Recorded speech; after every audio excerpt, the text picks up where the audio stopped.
Hello, welcome to Do It Yourself channel. Today I will show you where to find the option and how to change media vibrations in Samsung Galaxy S22. To look for vibrations options, we have to go to settings, of course. Then we have sounds and vibration here. And when we scroll a little bit down, we have our vibration intensity. In this menu, we have a few options: call, notification system, media, vibrations. To change it, we simply use this slider. We can max it out, or we can simply turn it off. So,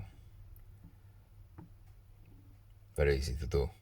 And no need to save, just back out, and our media vibration is now has been changed. I hope this video was helpful to you. Please leave a like and subscribe. Have a nice day and see you in the next video. Goodbye.